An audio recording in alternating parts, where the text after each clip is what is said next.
Very excited to welcome Kevin Powers to Politics and Prose this evening. The author of The Yellow Birds, which was a finalist for the National Book Award and the winner of the Hemingway Award for debut novel, Kevin Powers is here now to discuss his new book, A Shout in the Ruins. This is a masterful, haunting, and mesmerizing story of a cyclical, violent American culture, primarily set on a small plantation outside Richmond during the years leading up to the Civil War and Reconstruction, and a second narrative into the 20th century. This novel traces the legacy and ripple of the racial hatred, greed, and opportunism through generations. While that may seem expansive, Powers is able to evoke such compassion, complexity, and tragedy from few spare scenes and characters. As one review says, A Shout in the Ruins brushes aside myth and romanticism for a clear-eyed look at American heritage. So please join me in welcoming Kevin Powers to Politics and Prose.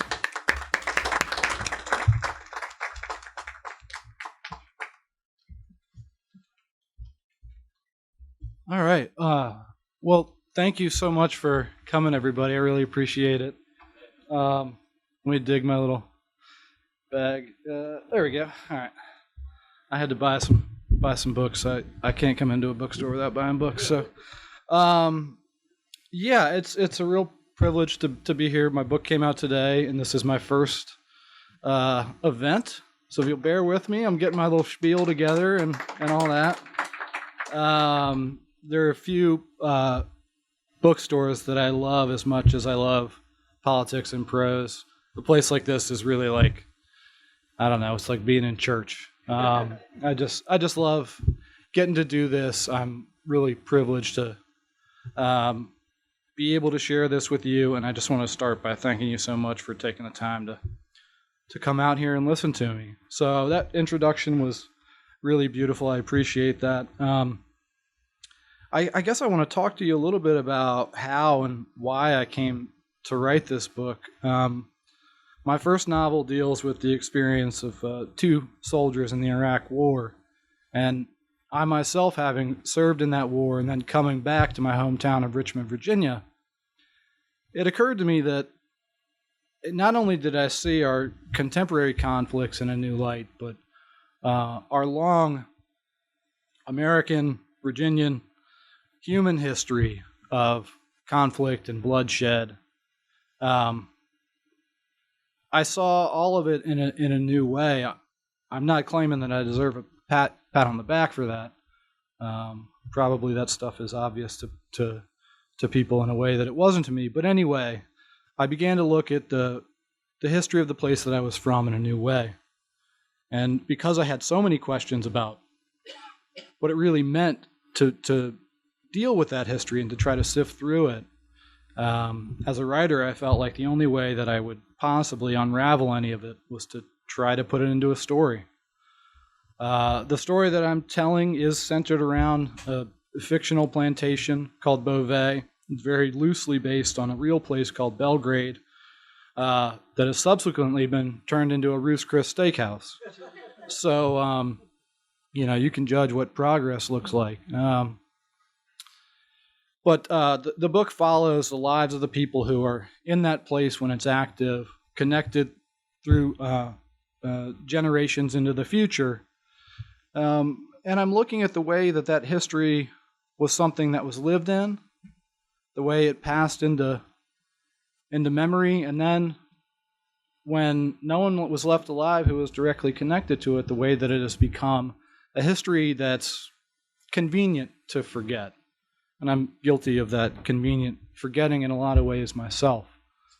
So I'm going to try to read a passage that's relatively self-contained. It's sometimes tough to find something that doesn't involve a lot of preamble. But one of the characters is a man named Bob Ried, who has basically a mule team shipping business outside of Richmond, Virginia, in Chesterfield County. So you meet him just before the Civil War begins, but he subsequently becomes a soldier in the Confederate Army, and it doesn't go that well for him, and you'll find out. I mean, that's the passage that I'm going to read is his first and only battle, and I guess I'll read that for a little bit, and then I'm happy to answer any questions that y'all might have afterward. Bob Ried lost his right arm in the Battle of Mechanicsville in June of '62. He had been a soldier in the Virginia Volunteer Dragoons for less than a year when he found himself lying just above the swampy waterline of Beaver Dam Creek, conversing with an enemy soldier, a Pennsylvanian named Ernst Drams, who would happen to fall close to, and soon after, Bob. He could not remember exactly what had happened to him, only that he had lost a shoe in deep mud somewhere between crossing the waist-high creek and running through tall grass toward the Federal lines, and had awoken some hours later, assuming that he had been killed. He mistook life for death on account of a curious illusion. The sun was still out when he opened his eyes. All around him the world buzzed, and there was one tree standing by itself in the green meadow between the trenches, and the sound of the creek flowed in and out of the terrible hum in his head. It seemed to him that he had been deposited into Eden, or if not Eden, then he was getting a look at it before he got there. He could even see his body a few feet away from him, if we measure using distances occurring in the corporeal world, and he imagined passing away from it. Not an ascension, but still a definite movement away. That he could be sure of. In actual fact, the out-of-body experience he thought he had was only Bob's mind attempting to incorporate new information into its understanding of the world. The arm, which he had accurately identified as being the one to which his mind had always been married previously, was in reality no longer a part of his entire body. He had made the mistake of seeing his hand, the sleeve of his uniform, the unique arrangement of hair along the knuckles and above his wrist, and assuming, understandably we might grant, that because it was oriented with the fingers pointing toward him and from several feet away, in a manner he would sometimes think of as accusatory later in his life, that the rest of his body was still attached somewhere deeper into the grass beyond his ability to see, that his eyes ought to be looking out from, and not into, the wall of waving wild rye that hid whatever it was that existed beyond the elbow of his uniform. He fixated on that spot in the tangle of bunchgrass for a while. Sensation returned, though slowly. Nausea overtook him in the evening, and he spent a while vomiting onto his own shoulder, discovering that movement had become a difficult proposition. He almost choked on it once or twice, and he found it necessary to spit with all his might to keep from having these acidic expulsions return to fill his mouth and nose. His throat burned, thirst returned, the sun fell beyond the trees, the sky darkened, hiding smoke on the wind from the chimney fires of nearby farms. Before full dark, Bob thought he recognized a pattern on the blades of grass, some specks in shadow, some wet black dew. He heard voices, moans, the buzzing of a million flies. Darkness on darkness. The night had a face. It knelt on his chest. Its weight pushed him deeper into the mud. Before it he felt only fear, as though his entire being had become a conduit for that one state. Distinctions fell away. He saw where he had been before his birth, the darkness there too, a void broken only by spirals of color, a vastness so great as to be meaningless. The being he had not yet become spun through it helplessly. He sat bolt upright, spat from the paralyzed terror of the void back into a simple, remorseless summer night on earth. His breathing was out of control, shallow and quick. He tried to raise himself up out of the mud only to collapse back into it face first. The world became pain, pain became the world. He sang an irreproducible song. A voice spoke. It was close, near the tree line on the shoulder of ground above the creek bed where he had fallen that afternoon. "Friend," the voice called, "friend, are you dying?" He tried to grab at the hand sticking out through the grass. He hung his head with exhaustion and looked down at the bloody mess below his right shoulder. He howled. "One of my arms is yonder in that grass," Bob yelled. "Believe my legs are broke too." Bob would never be privy to the exact sequence of events that led him to be lying on speaking terms with death in the grassy bed of a forgettable little creek outside Mechanicsville, Virginia, barely more than 20 miles from his home. All he'd ever remember is that he'd gotten his foot stuck in the mud after wading through the creek and charging toward the enemy lines. Almost parallel in time, a 17-year-old from Lancaster, Pennsylvania, pulled the string of his 3-inch gun, which sent a projectile weighing approximately 8 pounds toward the creek, across which streamed a line of whooping rebels that until that moment included Sergeant Bob Ried of Chesterfield County. After successfully yanking his shoe out of the mud, he held it aloft with his right hand, and the projectile took his arm off, somewhere between his elbow and shoulder. It would have been difficult to be more precise, due to the resulting damage. His legs were broken in multiple places over the next few minutes, trampled by a frantic mass of men and boys as they attacked and then retreated. He never saw the shoe again. He waited for a few minutes, expecting a response from the voice that had called out to him. The mud he found himself in was the color of new brick and had a curious sheen in the moonlight. With his left hand, he packed more mud onto the ugly protuberance below his right shoulder. There was still something uncanny about his arm being so close. The idea that it yet belonged to another man hidden in the tall grass did not leave him entirely, and in fact, never would. "You still out there?" he called. He knew that he was not alone, for the little meadow was full of the sounds of suffering. Moans and grunts and calm, accepting sighs. Most of the screams had tapered off, the inevitable exhaustion of the human vocal cords being a thing toward which Bob began to feel a tremendous amount of gratitude. Soon he heard the noise of departure from the shoulder of the hill above him. Orders tersely barked, wheels rolling over the rockier ground up there. Branches snapped and whipping in the dark. The other voice came back. "Hear that ruckus? That would be the sound of my abandonment. The Federals were withdrawing. How you fixed over there? You need anything?" The last question made Bob ashamed, having forgotten the obvious need in which the dead and nearly dead found themselves, and that he was in no position to provide redress to any of the grievances this particular man would certainly have. Bob heard the man emit a pitiful mixture of curses, moans, and laughter. "I've been stuck in my belly. Maybe shot too, hard to say. I got shit coming out where the blade went in. Can't be good." The man sighed. "I've cracked my glasses too." To his left, Bob heard the sound of 2 men grappling, enemies that had fallen too close to each other and too alive to let things be. A cry of pain, a terrifying holler of triumph and relief.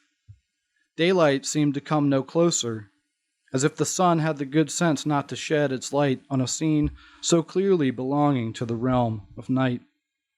He wished someone would light a fire, at least. They agreed that it was better to talk than to try to kill each other. "Besides," the man said, "I think we will die soon either way." He learned the man's name in conversations long enough to require only a few breaths each. Ernst Drams was a butcher in Lancaster, but he was originally from Hamburg. In 1842, his parents and siblings died in a fire that consumed much of the old city. He left for America with an overbearing, know-it-all uncle when he was 7.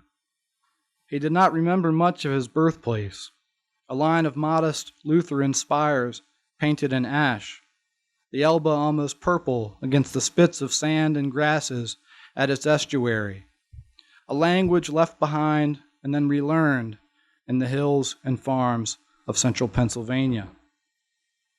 "Can I tell you something funny, Bob?" "Surely," he said. "The man who owns the newspaper where I live paid me $300 to take his place. Maybe he'll have them write something nice about me." Bob didn't say anything. "I guess it's not really all that funny," said Ernst. The night receded. Bob drifted in and out of consciousness.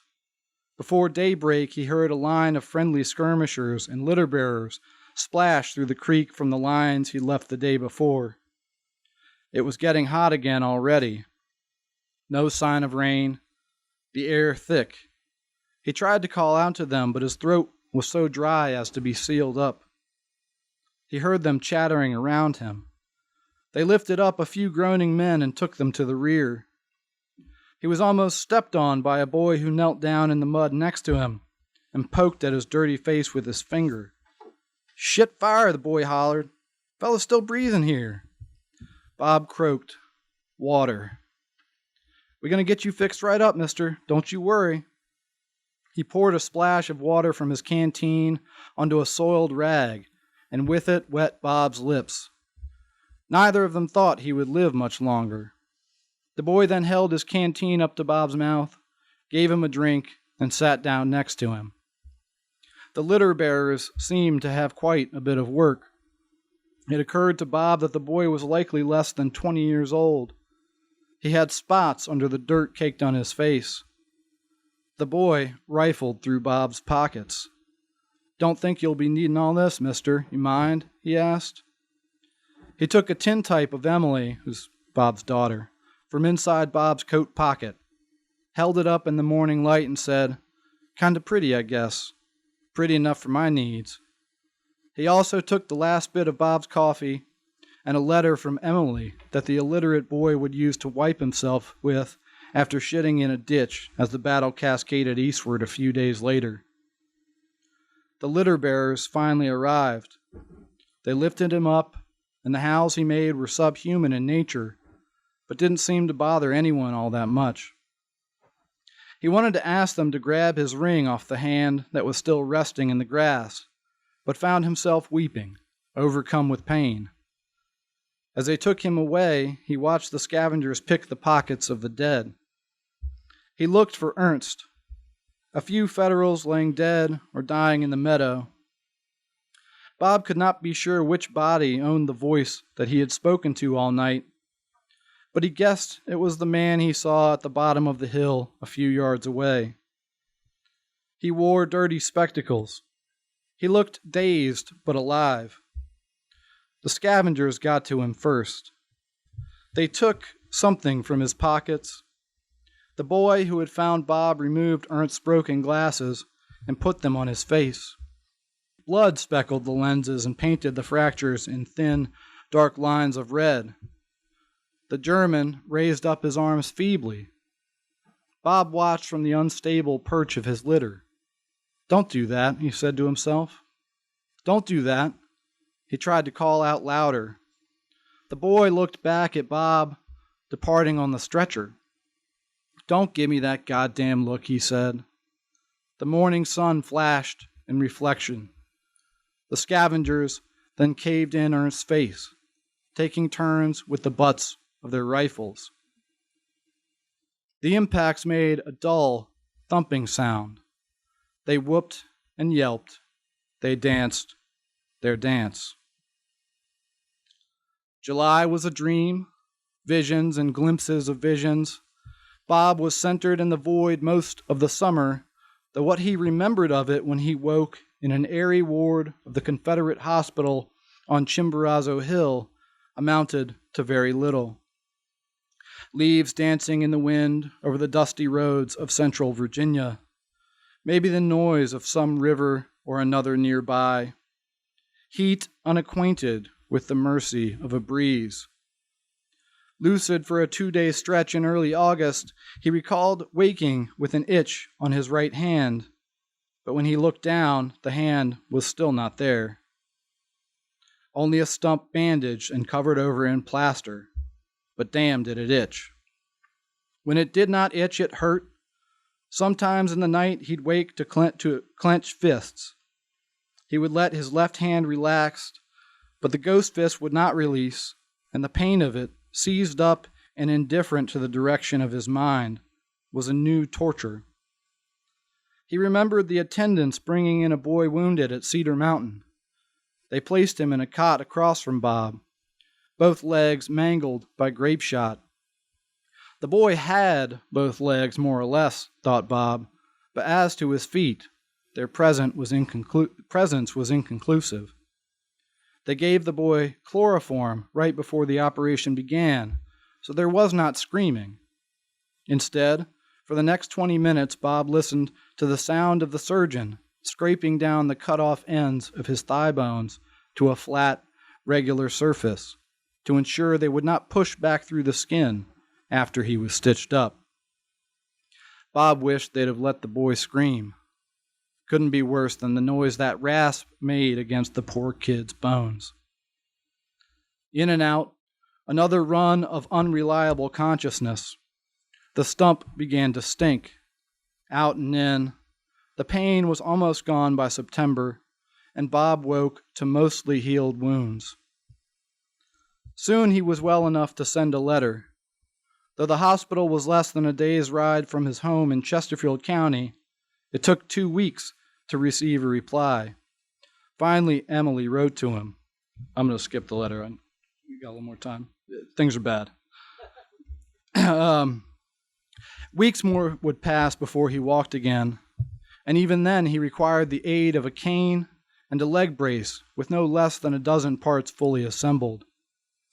Such pity accompanied his afternoon constitutionals that he began to feel outwardly monstrous.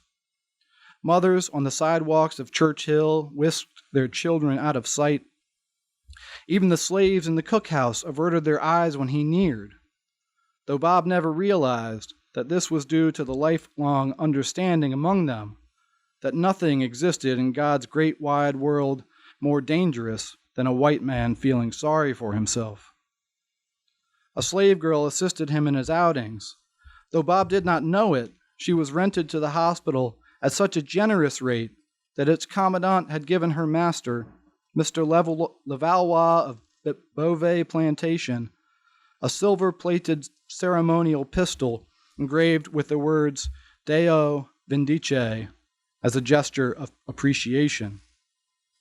Had Bob realized this strange connection to the girl, he might have succumbed much earlier to the paranoia that would eventually overtake him after his return to Chesterfield.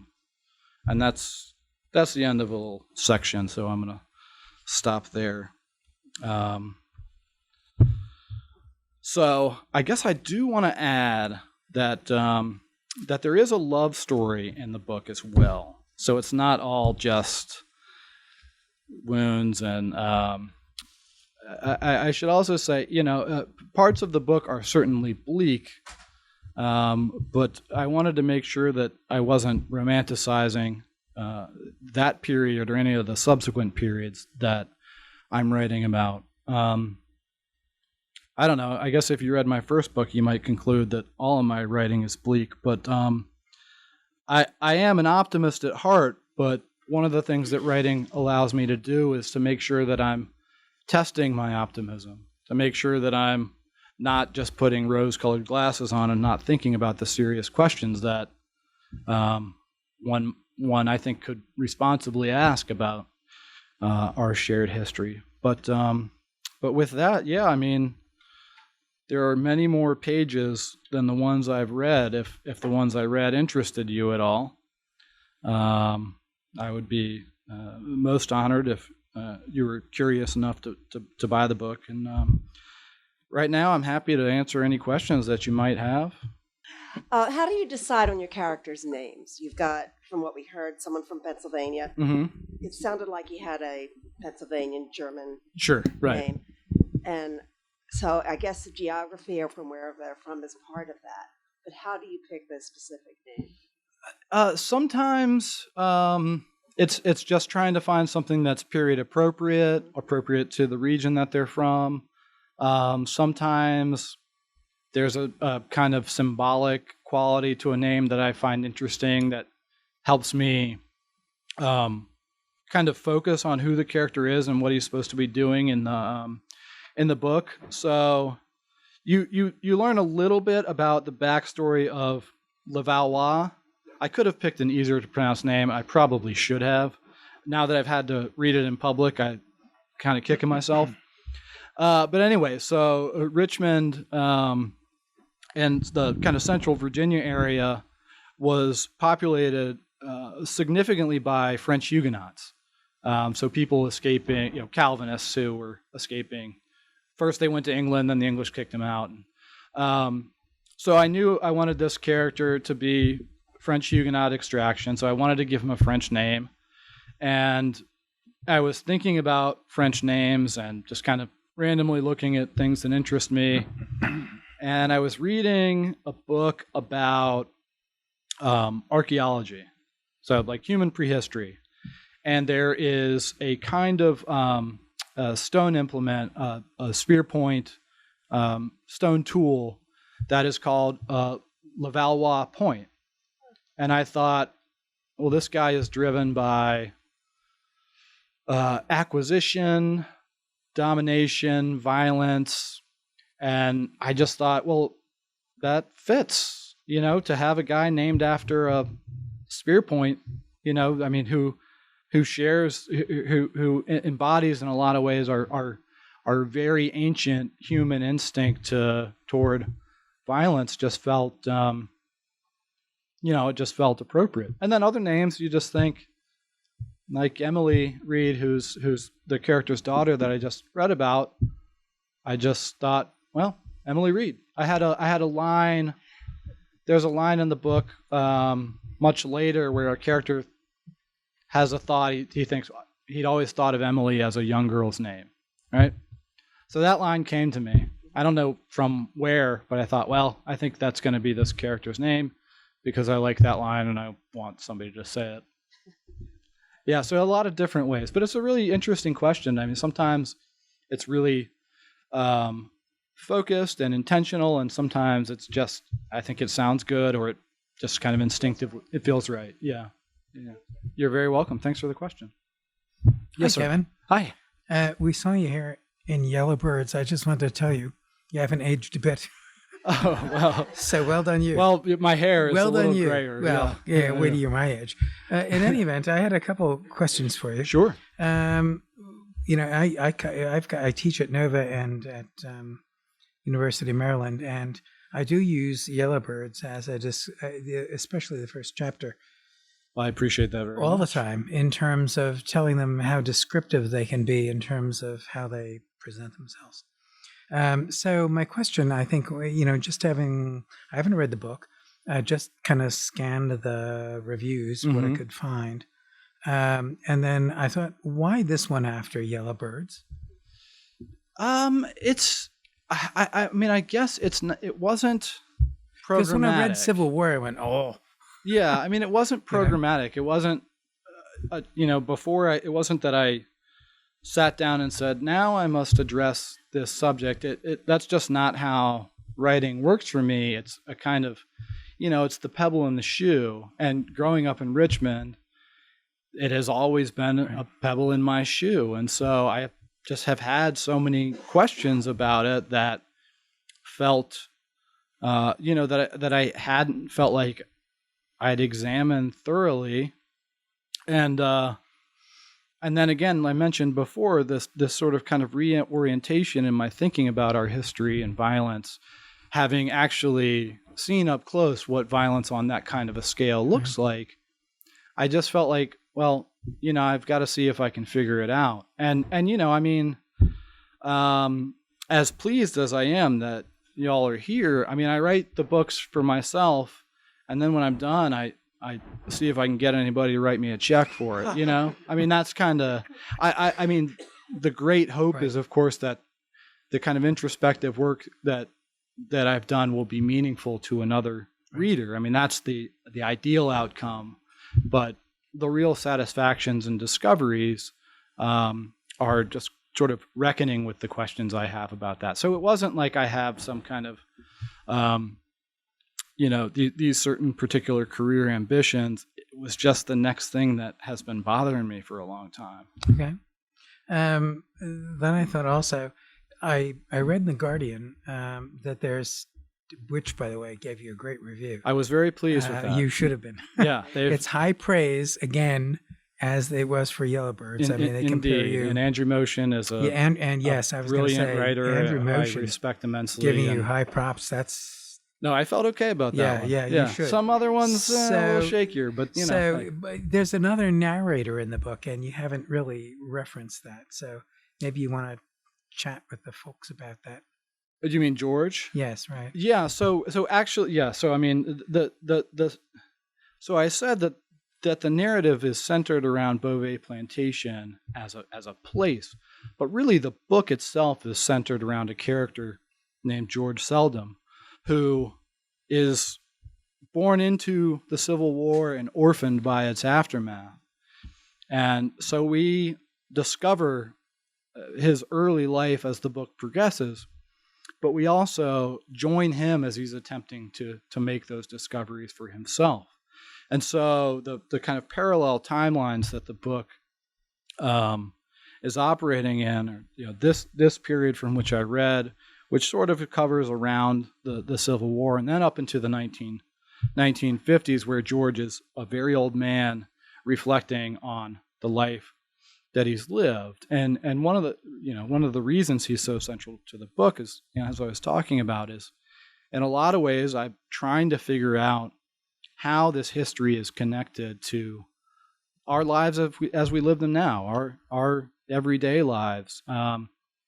There is a tendency, I think, and I'm guilty of it as well, to treat history as something that's kind of safely quarantined over there, you know, and that it doesn't have an effect on our lives as lived today. So there's also I've been accused of being digressive or tangential before, but there's another character who sort of shepherds George along on his journey, who we see into the 1980s. So the way I look at it is, this is maybe a meta-analysis of what I was trying to do.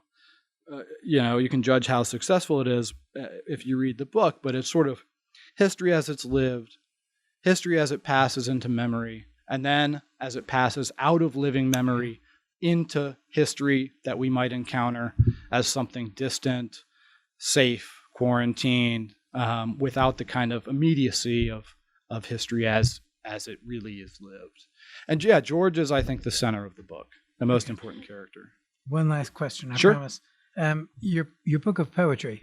Yes. It kind of went by like in a flash. As books of poetry sometimes Yes, do. they do. Yeah, They sadly. do, and perhaps that's why Andrew Motion wanted to review your novel. It could be, yeah. Yeah, so I was just wondering, do you continue to write it?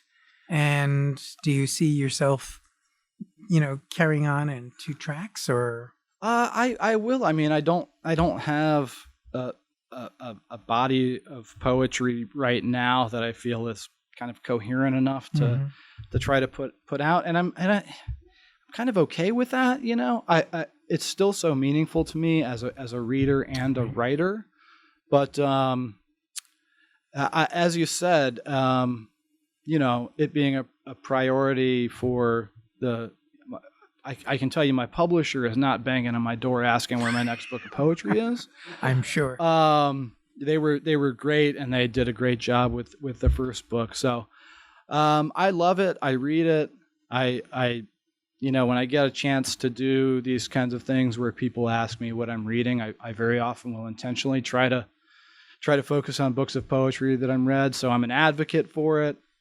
But I don't know. I write and I do the best that I can. Those kind of specific, am I a poet, novelist, whatever. I don't really think about that too much. Okay. Thank you. This has been a lovely conversation. I Thank you. appreciate that. Yeah. Thank you. No, I mean it. This is great. Yes, sir. Hi. Oh, It sorry. sounds like you take this family all the way down to the 1980s. And I don't think even William Faulkner or William Styron tried something like that. My question, though, is, did the events at Charlottesville intrude on your writing at all? Well, they certainly I mean, they certainly reminded me that the subject is as urgent as ever.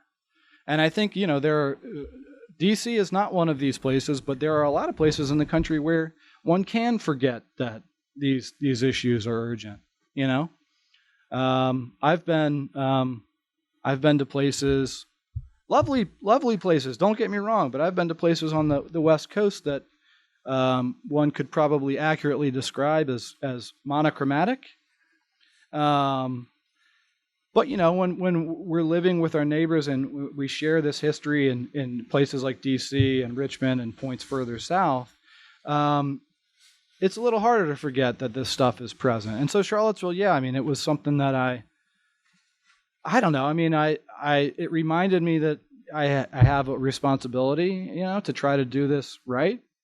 As to your first question, I recognize that it isn't probably an insane ambition, particularly for my second novel, where people are judging you on a certain standard anyway. But what am I going to do? It's not like you just write what you feel the urgency to write, and you hope people like it. And if you can find enough readers to like your second book, maybe they'll let you write a third.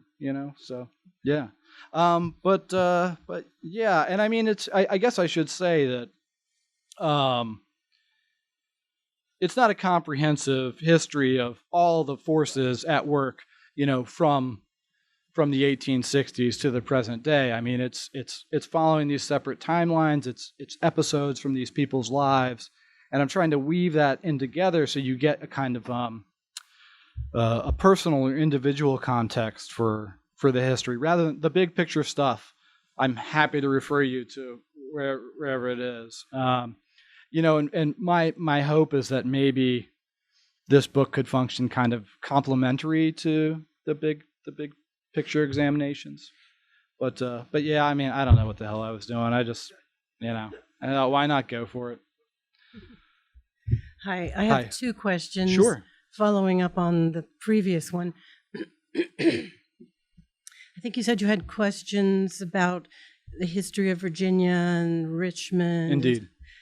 And so those were questions. What answers did you get when you wrote the book? Or do you have any message for your readers about the legacy of slavery? Or do you have any thoughts on that? I'd like to hear what you have to say about that. In terms of answers, I didn't solve race relations, I'm sorry to report. But I think one of the conclusions that I came to is that for any meaningful conversation to happen, there has to be a degree of honesty that maybe isn't or hasn't been present in the past about what that has meant to so many people, about the effects that it's had on like a guy like me, like my neighbors, are living. We share this history, but there are challenges that they face that, shockingly, I'm a white guy, that maybe I haven't had to face. And I think, I believe that is the truth. And I believe that's the kind of truth that maybe we shouldn't deny, if that makes sense.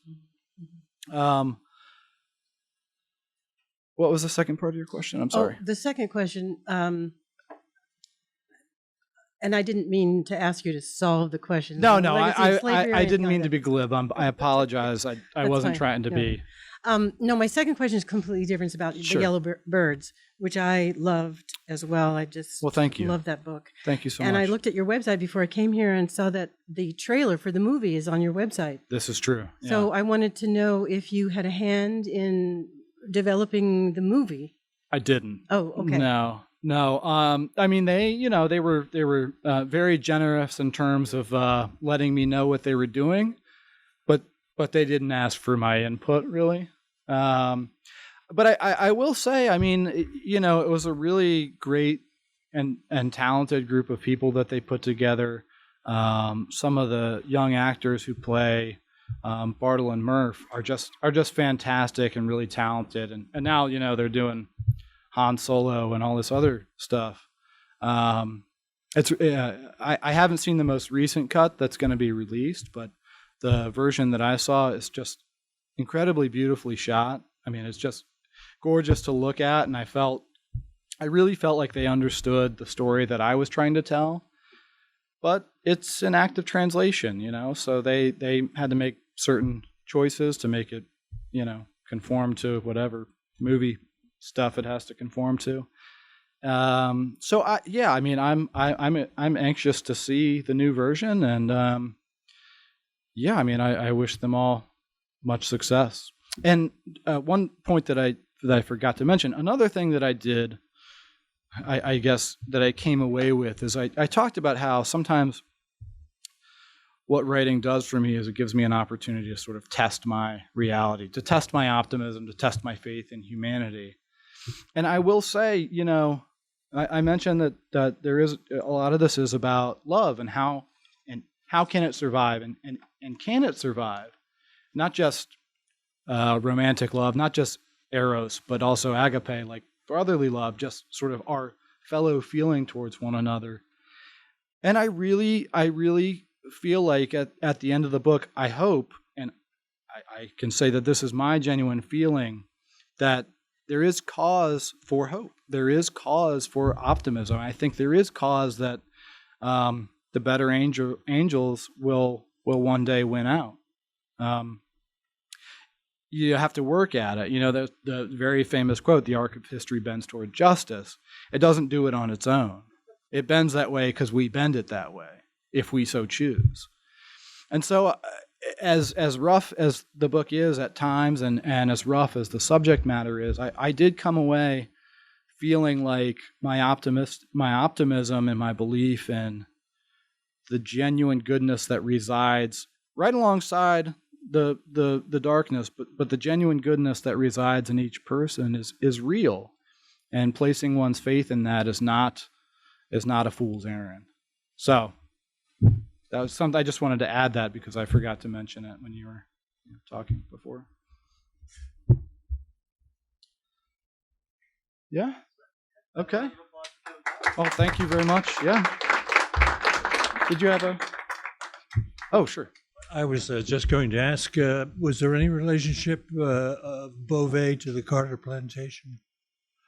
No, so it's based on a place called Belgrade in Richmond, so no direct relationship to any other place. Yep. But thank you. Appreciate that.